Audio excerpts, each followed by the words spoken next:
Hello everybody, welcome to के S आरतानी education. इस video में हम डिस्कस करेंगे क्लास 11th कॉमर्स इकोनॉमिक्स का चैप्टर नंबर 12 जो था, जिसका नाम था ऑर्गेनिक फार्मिंग या हम उसको बोल सकते हैं नेचुरल फार्मिंग। उसके क्वेश्चन आंसर्स को, जो उसकी एक्सरसाइज है, उसको हम इस पर्टिकुलर वीडियो में कवर करने का कोशिश करेंगे। इसका पीडीएफ आपको हमारे टेलीग्राम ग्रुप पे मिल जाएगा और इसका जो भी आपको लिंक्स डिटेल्ड एक्सप्लेनेशन का है वो मैं आपके डिस्क्रिप्शन बॉक्स में डाल दूंगी। चलिए शुरुआत करें इसकी। सबसे पहले आते हैं आपके एमसीक्यूज। एमसीक्यूज में सबसे पहला है कि किसने नेचुरल फार्मिंग के 5 कंपोनेंट्स को बताया है, तो वो हैं आपके डॉक्टर सुभाष पालेकर जी, यानी कि आपका करेक्ट आंसर बन जाएगा ऑप्शन नंबर डी। फिर आता है नेक्स्ट पॉइंट कि कितने करोड़ माइक्रो ऑर्गेनिजम्स होते हैं 1 ग्राम ऑफ काउ डंग में, तो वो होते हैं 200। डन। थर्ड नंबर एमसीक्यू है आपका, जनरली कितने दिनों में जीवामृत को अपने को सॉइल में ऐड करना होता है, वो है 5 days। फिर आता है कि कितने घंटों में बीजामृत जो है इनइफेक्टिव हो जाता है अगर इस्तेमाल ना करें तो वो होते हैं 48 आवर्स, यानी बीजामृत के बनने पर आपको उसको 48 आवर्स में यूज कर लेना है, तब तक वो इफेक्टिव रहता है, उसके बाद इनइफेक्टिव रह जाता है। मल्चिंग के कुल मिलाकर के 3 टाइप्स हैं, स्ट्रॉ मल्चिंग है, लाइव मल्चिंग है, ये सारे आपके टाइप्स थे मल्चिंग के। वन सेंटेंस का आंसर बताएं कि सबसे पहला है कि क्या जीवामृत नहीं है। इसका आंसर आपके टेक्स्ट बुक में किसी पैराग्राफ के फर्स्ट लाइन में लिखा हुआ है कि जीवामृत एक केमिकल फर्टिलाइजर नहीं है, बल्कि एक कलेक्शन है, या हम बोल सकते हैं क्लस्टर है countless millions of micro organisms का। उसमें कई सारे अरबों में जिनको हम गिन भी नहीं सकते, ऐसे माइक्रो ऑर्गेनिजम्स का एक क्लस्टर है, केमिकल फर्टिलाइजर वो नहीं है। मल्चिंग क्या होता है? जो क्रॉप रेसिड्यूज है, मतलब जो गंद कचरा बचता है क्रॉप में से, जो आप फेंक देते हैं, उसको ही सॉइल के सरफेस पे बिछा देने को अपने बोलते हैं मल्चिंग। डन। थर्ड क्वेश्चन है कि अर्थवॉर्म्स को एक्सट्रीम हीट और कोल्ड से कौन प्रोटेक्ट करता है? बहुत ज़्यादा गर्मी, बहुत ज़्यादा ठंड से अर्थवॉर्म को कौन प्रोटेक्ट करता है? तो जो अभी अपन ने मल्चिंग पढ़ा, पर वो मल्चिंग किसका? ड्राई वुडी मटेरियल का। सरफेस जो है सॉइल का, उसके ऊपर जब आप ड्राई वुडी मटेरियल को बिछा देंगे, तो ये जो है अर्थवॉर्म की रक्षा करेगा एक्सट्रीम हीट या एक्सट्रीम कोल्ड से। मेजर टाइप ऑफ वेजिटेशन आपके 2 होते हैं, जो आपके टेक्स्ट बुक में भी दिए हुए हैं। एक है मोनोकोटिलेडन यानी कि सीरियल क्लास, और दूसरा है डाइकोटिलेडन यानी कि लेग्यूमिनस टाइप। लेग्यूमिनस टाइप में हमने पढ़ा था नाइट्रोजन पकड़ने की, खींचने की उनमें ताकत होती है। एक बैक्टीरिया होता है उनके पास जिसका नाम है रिजोबियम। ये एक्स्ट्रा इसकी इन्फॉर्मेशन हो गई। वापासा क्या है? वापासा का मीनिंग है 50% वाटर वेपर और 50% एयर, इसको बोलेंगे वापासा। ब्रीफ आंसर्स की बात करें, सबसे पहला क्वेश्चन है कि नेचुरल फार्मिंग के कौन कौन से कंपोनेंट्स हैं। तो कुल मिलाकर के 5 कंपोनेंट्स हैं हमारे पास। चैप्टर की शुरुआत में ही इन पांचों कंपोनेंट्स का नाम आ जाता है। सबसे पहला है जीवामृत और घन जीवामृत, दूसरा है बीजामृत, फिर आता है मल्चिंग, फिर आता है वापासा, और लास्ट वन जो है वो है सिम्बायोसिस या biodiversity. Quantity and use of jeevamrut, ये आपका सेकंड क्वेश्चन है कि जीवामृत का कितना क्वांटिटी होना चाहिए पर एकड़ जो है, वो उसका आंसर आता है 200 लीटर पर एकड़। और जीवामृत का इस्तेमाल सिर्फ तभी करना चाहिए जब आपका सॉइल मॉइस्ट हो, यानी सूखा नहीं होना चाहिए, नमी होनी चाहिए उसमें। और जीवामृत को अपने यूज कर सकते हैं पोर्टेबल वाटर के साथ। जीवामृत के क्या एडवांटेजेस हैं अगर वो बात करें, तो सबसे पहला, जीवामृत को जब हम स्प्रे करते हैं तो एग्रीकल्चर में ग्रोथ प्रमोटर का काम करता है वो, यानी आपकी जो निकलने वाला है, जो आपके ग्रेन्स हैं वो और ज़्यादा निकलेंगे, ग्रोथ ज़्यादा होगा। पेस्ट कंट्रोल एजेंट होता है, कीड़ों को लगने नहीं देता, साथ साथ में फंगीसाइड भी होता है, फंगीज को भी नहीं लगने देता। जब आप इसको पानी में मिलाएंगे तो माइक्रोब्स जो हैं, जीवामृत के जो माइक्रोब्स है, वो कन्वर्ट हो जाते हैं मिनरल्स में, और मिनरल्स, यही मिनरल्स लेते हैं कौन? आपके प्लांट्स। तो तभी उनको जो है ताकत मिलती है। मूविंग ऑन, फोर्थ नंबर है कि सीड कोटिंग के क्या एडवांटेजेस हैं। जब हम, अच्छा, सीड कोटिंग का मतलब यहाँ पर क्या है? बीजामृत से बीज पे जो अमृत लगाया जाता है, उसको ही बोलेंगे अपने इंग्लिश में सीड कोटिंग। सीड कोटिंग का क्या फ़ायदा है? तो सबसे पहली चीज़ तो है जर्मिनेशन पावर उनका बढ़ता है। जर्मिनेशन पावर यानी कि उगने की ताकत। सीड्स की उगने की ताकत बहुत तेज़ी से बढ़ जाती है। मिट्टी वाले जो फंगल डिसीज़ेज़ हैं वो उनमें नहीं होते। न्यूली पॉटेड प्लांट्स यानी कि जो अभी-अभी उगे हैं, जो मिट्टी से फंगल डिसीज़ेज़ उनको हो सकते हैं, वो नहीं होते। न्यू प्लांट का ग्रोथ और डेवलपमेंट इम्प्रूव होता है और साथ-साथ में उसमें अच्छी खासी इम्यूनिटी भी आ जाती है। जो जर्मिनेटेड सीड्स हैं उनको एनिमल्स और बर्ड्स नहीं खा पाएँगे, ये सारे फ़ायदे हैं सीड को कोट करने के। और कोट किससे करते हैं? बीजामृत से। 2-2 एग्ज़ाम्पल्स पूछे थे मोनोकॉट्स और डाइकॉट्स के। मोनोकॉट के 2 एग्ज़ाम्पल है राइस और व्हीट, डाइकॉट के 2 एग्ज़ाम्पल है मैंगो और पी। आप कुछ भी लिख सकते हैं, बहुत सारे एग्ज़ाम्पल्स हैं अपने पास। 6th नंबर जो क्वेश्चन है वो है कि बीजामृत क्या है? यही क्वेश्चन 4th वाले से भी रिलेटेड है। सीड्स को जो हम ट्रीटमेंट देते हैं ताकि वो उनका सुरक्षा हो सके किससे? सारी बीमारियों से, पेस्ट यानी कीड़े-मकोड़ों से और उनकी जर्मिनेशन यहाँ सॉरी स्पेलिंग गलत है, उनकी जर्मिनेशन बढ़ सके, इसको अपने बोल देंगे बीजामृत। डन? Moving on. जो नेक्स्ट आपका है डिटेल्ड आंसर्स, उसको देख लेते हैं। सबसे पहला क्वेश्चन है कि यूजेस और एडवांटेजेस बताइए बीजामृत के। सबसे पहले आप, क्योंकि अब आप 11th कॉमर्स में हैं, तो आप जो भी उन्होंने क्वेश्चन पूछा है खास करके डिटेल्ड वाले में, तो आपको सबसे पहले जो वर्ड उन्होंने बोला है उसका तो मीनिंग लिखना है। बीजामृत क्या है? बीजामृत अपने इस्तेमाल करते हैं सीड्स को कोट करने के लिए। और क्यों करते हैं? ताकि उनकी जर्मिनेशन पावर अच्छी हो सके और उनको सारी बीमारियों से सुरक्षा मिल सके। एडवांटेजेस क्या है देखिए, इसके अंदर जो काऊ डंग होता है, वो फंगिसाइड की तरह काम करता है।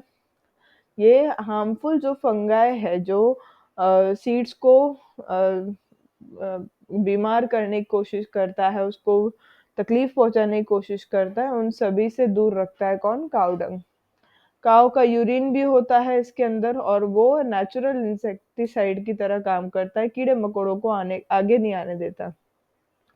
इसमें बेनिफिशियल एंडोस्पर्म्स भी होते हैं, जिसके कारण सीड बहुत तेज़ी से जर्मिनेट होता है, मतलब ग्रोथ होती है। इसमें जो हार्मफुल सब्सटेंसेस हैं, उनको वो ख़त्म कर देता है और ये वो हार्मफुल सब्सटेंसेस हैं जो जर्मिनेशन के राह में एक रुकावट बन के खड़े हो रहे थे।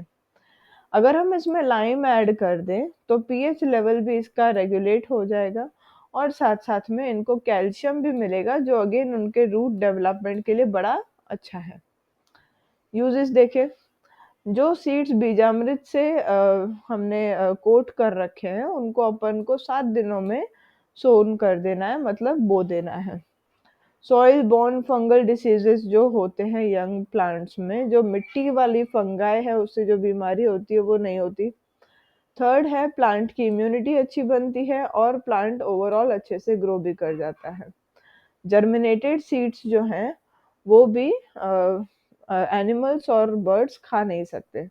यानी वो इस तरह से उसकी कोटिंग होती है कि कोई उसको खा नहीं सकता। सेकंड वाला जो क्वेश्चन है इसमें, वो है आपका सिम्बायोटिक बायोडायवर्सिटी के बारे में एक्सप्लेनेशन करना है। सिम्बायोटिक बायोडायवर्सिटी क्या होता है, सबको पता होगा कि हम जो हैं 2 प्रकार के प्लांट्स को अलग-अलग करके लगाते रहते हैं। 2 प्रकार के प्लांट्स कौन-से हैं? मोनोकोटिलिडन्स यानी सीरियल क्लास और डाइकोटिलिडन यानी लेग्यूमिनस टाइप। इनको हम रोटेट करके अपनी फील्ड में सोइंग करते हैं ताकि किसी भी चीज़ की कमी हमारे सॉइल में ना आए। नेचुरल फॉरेस्ट की अगर हम यहाँ बात करें, नेचुरल फॉरेस्ट के अंदर 60% डाइकोटिलिडन होते हैं और 40% मोनोकोटिलिडन्स होते हैं। प्लांट्स एक दूसरे से यहाँ पर कम्पीट नहीं कर रहे होते, बल्कि कोऑपरेट कर रहे होते हैं। जो चीज़ मोनोकोटिलिडन्स के पास नहीं होती, वो उसको डाइकोटिलिडन से मिल जाती है और सिमिलरली वाइस वर्सा। यहाँ पर वो एक दूसरे की लड़ाई नहीं कर रहे होते एक दूसरे के साथ, बल्कि एक दूसरे को सपोर्ट कर रहे होते हैं। इस पर्टिकुलर चीज़ को, वर्ड को नाम दिया गया है मिक्स्ड क्रॉपिंग, यानी अलग-अलग प्लांट्स उगाते रहना चाहिए।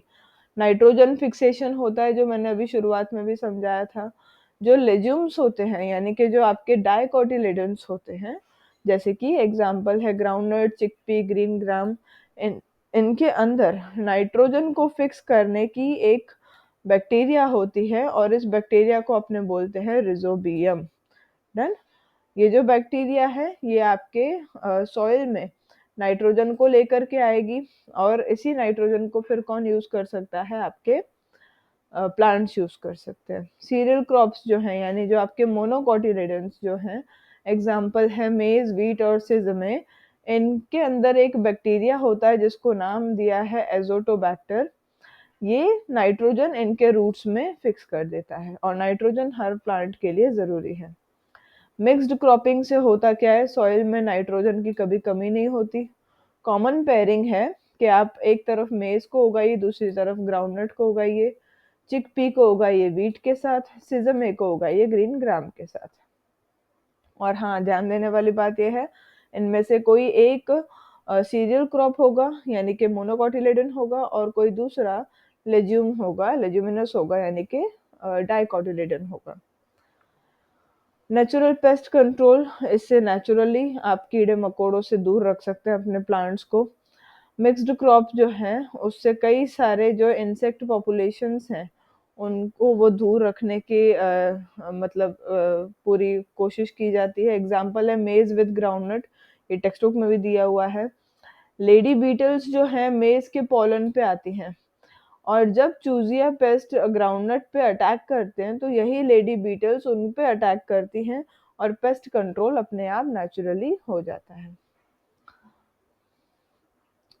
थर्ड क्वेश्चन जो इसके अंदर आता है वो है आपके 7 प्रिंसिपल्स ऑफ सिम्बायोटिक बायोडाइवर्सिटी। सबसे पहला प्रिंसिपल है कि अगर मेन क्रॉप मोनोकोटिलेडन है यानी कि 4 नाम में से कोई भी है तो सब्सिडरी क्रॉप जो क्या होना चाहिए, डाइकोटिलेडन होना चाहिए। अगर मेन क्रॉप डाइकोटिलेडन है तो दूसरा क्रॉप क्या होना चाहिए, मोनोकोटिलेडन होना चाहिए। ये सब अपन उस पर्टिकुलर वीडियो में समझ चुके हैं।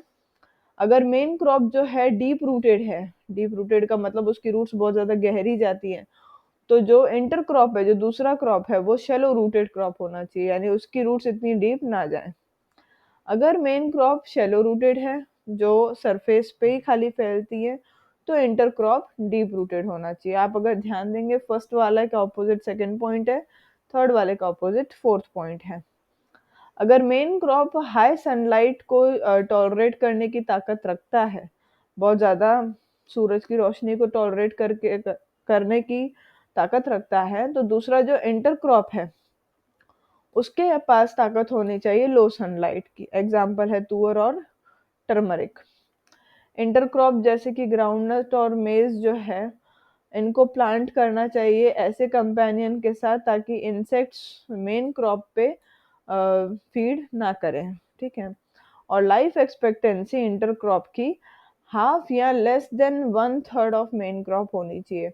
यानी अगर आपका मेन क्रॉप 6 महीने में बनकर तैयार हो रहा है तो आपका जो इंटर क्रॉप है, जो दूसरा छोटा वाला क्रॉप है, उसकी लाइफ 3 महीने या वन थर्ड से भी कम होनी चाहिए यानी 2 महीने से भी कम होनी चाहिए। लास्ट क्वेश्चन है इस पर्टिकुलर एक्सरसाइज का, वो है आपका, ये आपके इन डेप्थ एक्सप्लेनेशन सबसे लॉन्गेस्ट आंसर्स है। सबसे पहले वाले में उन्होंने पूछा है कि जीवामृत और घन जीवामृत को आप कैसे बनाएंगे, क्या मेकिंग का प्रोसीजर है उसका। तो सबसे पहले हम डिस्कस कर लेते हैं कि जीवामृत को कैसे बनाएंगे 1 एकड़ के लिए, ठीक है। मटेरियल्स जो जो चाहिए वो है, अगर आप 200 लीटर बनाना चाहते हैं, क्योंकि 1 एकड़ में 200 लीटर ही लगेगा, एक चाहिए आपको प्लास्टिक का बैरल यानी बड़ा सा कंटेनर जिसकी कैपेसिटी 200 लीटर की हो, कॉटन क्लॉथ उस बैरल को कवर करने के लिए, वुडन स्टिक जो थोड़ी सी उस बैरल की डेप्थ से ज्यादा होनी चाहिए, 180 लीटर पानी, 10 केजी फ्रेश काऊ डंग, 10 लीटर काऊ का यूरिन यानी कि गौमूत्र उसको हम बोलते हैं, और 1 केजी अनमेडिकेटेड जैगरी और 1 KG natural ripened fermented citrus fruit pulp, दोनों में से कोई एक चीज, या तो फिर तीसरी चीज उन्होंने लिखी है 4 लीटर शुगर केन जूस, तीनों में से कोई एक चीज। नेचुरली राइपन्ड अनफर्मेंटेड सिट्रस फ्रूट पल्प का मतलब होता है जो सिट्रस जूसेस होते हैं ना, जैसे लेमन, ऑरेंज, नेचुरली उसको पकाना है और उसमें से जूस निकालना है। 1 kg फ्रेश फ्लावर का किसी भी पल्स का विद सीड कोट, 200 ग्राम जो है बायोटिक सॉल्ट, और इन सबको आपको लेना है एक ऐसी जगह से जहाँ पर कोई भी केमिकल्स इस्तेमाल ना हुए हो। इन सारी चीज़ों को सेपरेट स्मॉल वेसल्स में लीजिए और फिर इन सबको पानी में मिक्स कर दीजिए, और ऐसे मिक्स करना है कि इन सब में कोई भी लम्प्स ना रहे, यानी गट्ठे ना रह जाएं। इन सारी चीज़ों को अब आपको अपने बैरल में ऐड करना है, और उसके बाद आप जो है इनफ वाटर इसमें ऐड करेंगे, यानी टोटल आपका बन जाएगा 200 लीटर पूरा क्वांटिटी का। इस सॉल्यूशन को क्लॉकवाइज आपको स्टिर करना है, गोल गोल घुमाना है इस स्टिक से, हर रोज सुबह में और शाम को भी 2 या 3 मिनट के लिए, जब तक आपका जीवामृत रेडी नहीं हो जाता। मूविंग ऑन, जो नेक्स्ट वाला है इसके अंदर कि आप घन जीवामृत कैसे बनाएंगे पर एकड़। अगेन 200 kg ड्राई काउडंग आपको लेना है जो फाइनली क्रश्ड हो। इसको इसमें 10% यानी कि 20 लीटर जितना जीवामृत ऐड करेंगे और उसको प्रॉपरली मिक्स करेंगे। इसको आपको शेड में रख देना है 2 दिनों के लिए। तीसरे दिन पे आपको इसको खुली हवा में एक थिन लेयर में बिछा देना है, ठीक है, ऐसे बिछा देना है। जैसे ही ये सूख जाए इसको छान लेंगे और एक जूट बैग में इसको सेव कर लेंगे, स्टोर कर लेंगे, और वो भी एक मॉइस्चर प्रूफ प्लेस पे, यानी कि ऐसी जगह पे जहाँ पर पानी ना हो। डन। नेक्स्ट जो आता है वो है आपका वापासा। क्वेश्चन ये पूछा है कि वापासा जो है वो नेचुरल फार्मिंग का एक कंपोनेंट क्यों कहलाया गया है। सबसे पहली बात, वापासा है क्या? वापासा का मीनिंग है maintaining soil moisture balance. Soil के अंदर मॉइस्चर को बैलेंस करने का एक, मॉइस्चर मतलब नमी को बैलेंस करना है। वापासा मतलब 50% वाटर वेपर और 50% हवा, जो प्लांट रूट्स के लिए बहुत अच्छी सिचुएशन होती है, और पानी भी वो लोग एब्जॉर्ब कर सकते हैं। रूट्स को लिक्विड वाटर नहीं चाहिए होता है, बल्कि मॉइस्चर चाहिए होता है जो सॉइल के पोर्स में होता है, यानी सॉइल के अंदर होता है बीच बीच में। वापासा के जो सोर्सेस हैं वो 3 हैं। सबसे पहला या तो इरिगेशन यानी पानी डाल के, दूसरा है ड्रिप इरिगेशन, वो भी पानी डाल के होता है बट बूंद बूंद पानी उसमें डलती है, और तीसरा है मल्चिंग। सॉइल कंपोजिशन की यहाँ पर अगर हम बात करें तो टॉप 10 सेंटीमीटर सबसे ऊपर वाला जो सॉइल होता है उसमें 92 बेनिफिशियल माइक्रो ऑर्गेनिजम्स होते हैं, और 88 टू 95% फाइब्रस रूट्स होती हैं। देखिए, रूट्स दो टाइप की होती हैं, एक होती है फाइब्रस रूट्स, एक होती है टैप रूट्स। फाइब्रस रूट्स ज़्यादा गहरी नहीं होती, टैप रूट्स सबसे ज़्यादा गहराई में जाती हैं। तो फाइब्रस रूट जाहिर सी बात है कहाँ रहेंगी, सॉइल के 10 सेंटीमीटर के अंदर अंदर, और इनको चाहिए होता है ऑक्सीजन।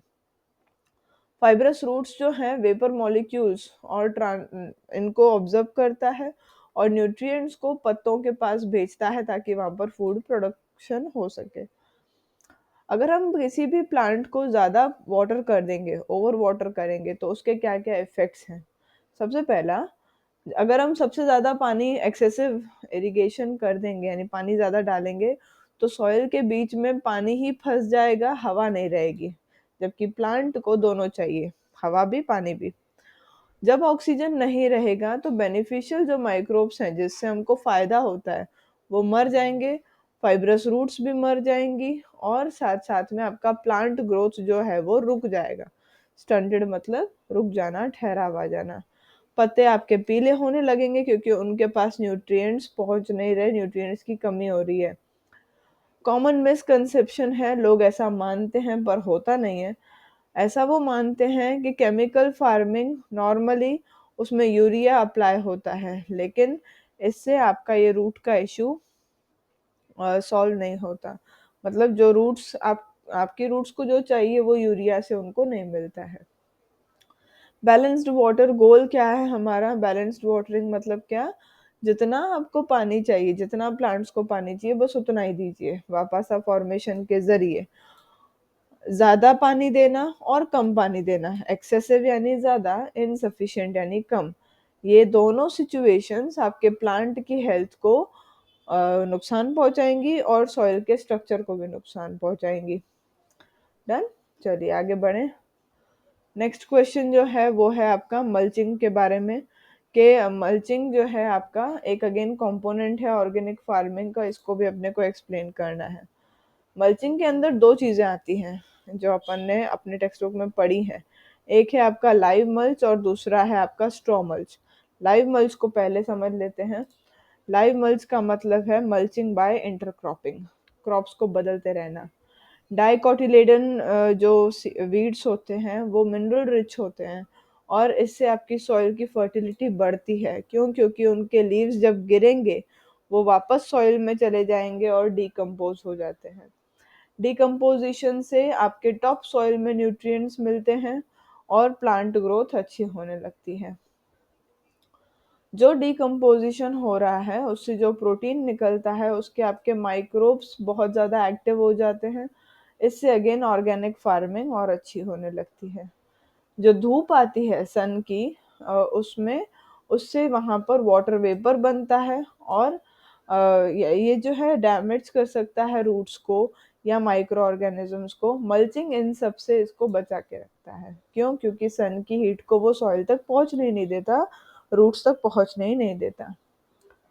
एरोशन से प्रोटेक्शन मिलता है। एरोजन का मतलब है मिट्टी का उड़ना। सॉइल इरोजन जो है वो बच जाता है जब रेनफॉल बहुत ज़्यादा हो अगर, तो सॉइल इरोजन नहीं होता क्योंकि सॉइल के ऊपर एक और लेयर बिछी हुई है। दूसरा, जो डेलिकेट रूट्स हैं एकदम पतली पतली जो छोटी छोटी रूट्स होती हैं वो भी उखड़ती नहीं है। और लास्ट में ह्यूमस जो है सॉइल का उसका नुकसान नहीं होता और फर्टाइल सॉइल कवर जो है उसमें भी नुकसान नहीं होता। फर्टाइल सॉइल कवर यानी उपजाऊ मिट्टी की जो ऊपर वाली लेयर है वो उड़ेगी नहीं। सॉइल फॉर्मेशन के लिए नेचर को अराउंड 500 ईयर्स लगते हैं 1 इंच सॉइल बनाने के लिए, और मल्चिंग इसी सॉइल को बचाने में आपकी हेल्प करता है। एक था आपका लाइव मल्चिंग, अब दूसरा आता है इसी के अंदर स्ट्रॉ मल्चिंग, यानी कि dry woody material mulching. Dry woody चीज़ों को मिट्टी के ऊपर बिछा देना। इससे जो आपके अर्थवॉर्म्स हैं एक उनके लिए इन्वायरमेंट क्रिएट होता है, माइक्रोब्स के लिए भी एक इन्वायरमेंट क्रिएट होता है। उनको ये बचा के रखता है हीट और इन सब चीज़ों से। अर्थवॉर्म्स जो हैं इस मल्च के अंदर जो 24/7 एक्टिव रहते हैं और इससे उनको वो जो एक्सट्रीम वेदर कंडीशंस है और प्रीडेटर्स यानी उनको खाने वाले, अर्थवॉर्म्स को खाने वाले, उनसे सुरक्षा मिलती है। किससे? ड्राई वुडी मटेरियल से। नेक्स्ट जो पॉइंट आती है कि मॉइस्चर रेगुलेट होता है। एक्सेस जो मॉइस्चर है सॉइल में वो निकल जाता है और उसको फिर यहाँ पर हवा में रिलीज कर दिया जाता है जब भी ज़रूरत होती है। एटमॉस्फेरिक मॉइस्चर को ये अपने पास खींच करके लाएगा और ह्यूमस में स्टोर करके रखेगा। जब सॉइल ड्राई हो जाएगा तब वो उसको दे देगा। इरिगेशन जो है रिड्यूस कर देगा, यानी पानी की ज़रूरत ही इतनी नहीं रहेगी, 15% आपका पानी बच सकता है। जीवामृत जब हम लगाएंगे तो आपका डिकम्पोजिशन और स्पीडीली होने लगता है। डिकम्पोजिशन का मीनिंग है उन पत्तों का मिट्टी के अंदर वापस मिल जाना जो पत्ते गिर के नीचे टूट के नीचे गिर गए हैं। कार्बन डाइऑक्साइड रिलीज होता है, इससे आपका एक कार्बोलिक एसिड बनता है जब आप इसको पानी में मिक्स करते हैं। कार्बोलिक एसिड से सॉइल के अंदर जो सॉल्ट है वो भी न्यूट्रलाइज हो जाते हैं, यानी ना तो उनका असर ज़्यादा रहेगा ना उनका असर कम रहेगा और फिर वो उसको पानी में जा कर के पहुंचा देंगे। सस्टेनेबल एग्रीकल्चर, जब आप कचरे को यहाँ पर यूज़ करते हैं, मिट्टी के ऊपर बिछा देते हैं, तो ये ज़्यादा फायदेमंद है उसको जलाने से तो एब्सोल्युटली ज़्यादा ही फायदेमंद है। सॉइल की हेल्थ और फर्टिलिटी नेचुरली बढ़ती है। डन। इस पूरे को कंक्लूड करें अगर, तो नेचुरल फार्मिंग जो है उससे आपकी सस्टेनेबिलिटी बढ़ती है, आप केमिकल यूज बहुत कम करेंगे और सॉइल की हेल्थ और अच्छी होगी। जो टेक्निक्स हैं ये वाली जैसे जीवामृत, बीजामृत, मल्चिंग, वापासा, इससे सॉइल की फर्टिलिटी यानी चीज़ों को उगाने की ताकत वो बढ़ती है और पानी की बचत होती है। बायोडाइवर्सिटी को जब हम एनकरेज करते हैं तो बैलेंस्ड इकोसिस्टम बनेगा हमारे लिए और अच्छे वाले क्रॉप्स हम उगा पाएंगे। चैप्टर के हमने नोट्स पूरे कर लिए, एक्सरसाइज मैंने पूरी एक्सप्लेन भी कर दी। इस चैप्टर को पूरा समझना चाह रहे हैं, डिस्क्रिप्शन में मैं लिंक डाल दूंगी, thank you so much for patient hearing. Have a good day.